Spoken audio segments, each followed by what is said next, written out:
is up, YouTube? We are back, and we're just going to show you guys a little tips, a little how-to DIY, however you like to say it, customization of some Air Jordan 1 from Developer Boring for the example here.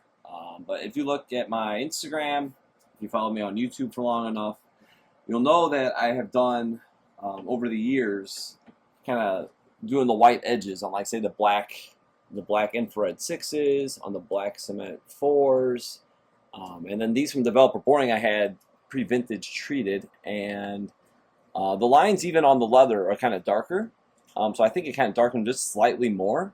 So I've actually got, instead of using color pencil, which I have used in the past, you know, you have to go over it again and again possibly if you clean them up. I found this One For All. It's an acrylic, basically like a paint pen. It's really, you know, a fine tip. It's really easy to use. There's like the color code and everything if you want to see. I got this at, I believe, at Mike Michaels, like any like hobby, like art store, Blick would carry them. It does work really well. It's easy to use. Just gotta shake it.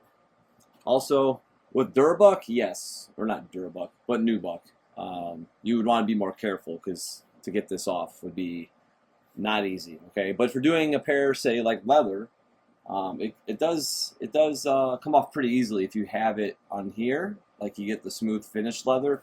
I usually hit it just with the Magic Eraser. So again, Magic Eraser, they are quite magical as the name describes. But yeah, this is the paint pen I use. Maybe there's other brands we want to try out, but we will show you guys how to use that. And also, if you look at the collar, I did some staining on the collar itself and the under collar under the Wings logo and on this side, just to kind of match. If you guys saw my comparison video right before this one, we did the OG UNC versus Developer Boring, and you saw the white panels here and here. This is heavier oxidized than my OG pair, but it does have like kind of splotches of white and yellowing, so that's kind of, I like that finish. I think it looks good because it doesn't always like this solid yellow across, and it kind of gives it a little contrast, I think. So what I do is, though, I use from Slickies, this is their premium midsole aging stainer, and I go over it. It's got a fine tip, pretty fine tip. So again, you shake it, blotch it off on some paper or on a tissue, and then go over it. And then after I let it dry for a few minutes, I then take a paper towel and just get the excess off. Okay, so get the excess off. Make sure you don't have any streaky marks. You don't want any streaky lines or marks. And then after that, I go in and I use the Magic Eraser. Okay, you hear Hera in the background chirping away on her Admiral Akbar. So last time was Penny having the cameo, and today it's Hera. But right after this, we're going to show you guys just exactly that, how to apply the white lines. Alright, so we're going to start showing you guys basically like some, I think it'll be easier to see on camera and for myself to control with the angles. But basically, you want it, you don't want to go over, you don't want to go, you know, you kind of guide with that tip. You don't want to go over the edge of the leather. You don't want to go onto the white part. I didn't do any taping, just simple, short little back and forth motion. You don't want to make it too thick either. If you see it does get a little thick, that's okay, because you can kind of just work the leather, the edge a little bit, and kind of loosen the grain, you could say, just to get that more natural finish. So yeah, you just basically go along the edge. Again, you can use the Magic Eraser if you get it on the leather.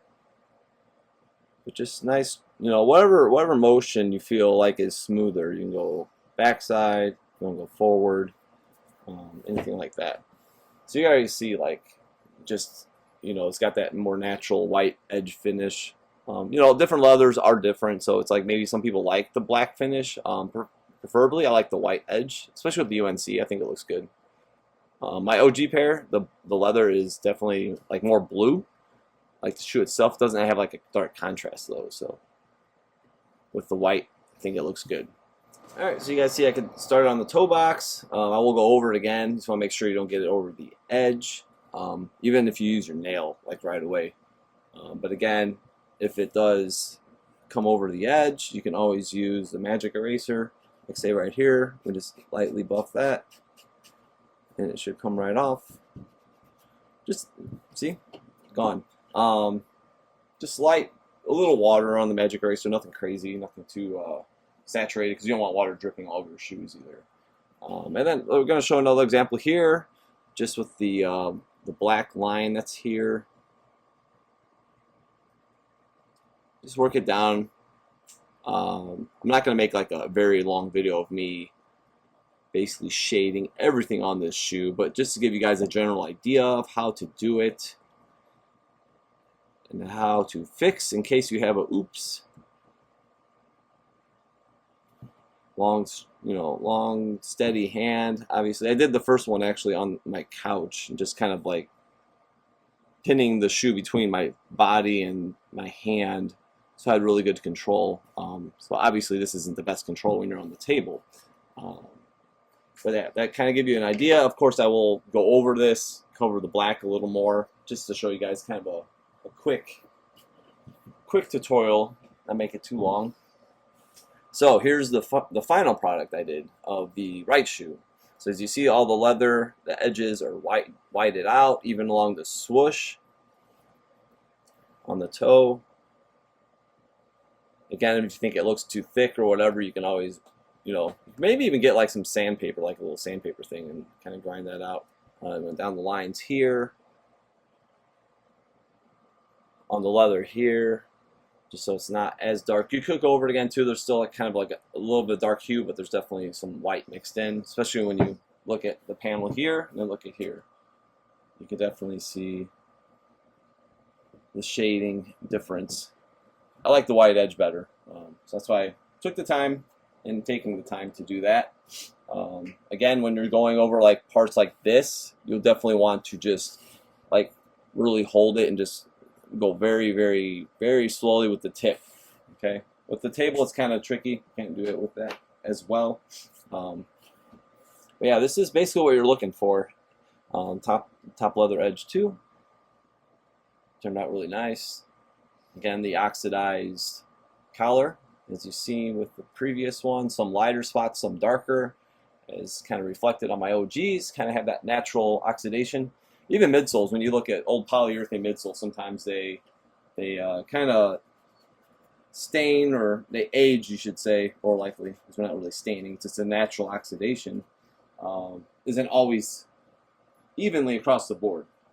Could do with the air, if the shoe was laying down, if the oxygen wasn't getting to it. So there's many factors of how and why different shoes age different ways. It's kind of interesting seeing as well, like some shoes that stayed in the same box, and one shoe oxidized really yellow, and the other one's like pretty white like this. So yeah, just a little food for thought. But yeah, hopefully this is helpful. If you like the color pencil, you can stick with that. But this is more of a permanent alternative. Again, the standard pen's really easy to use. I explained earlier.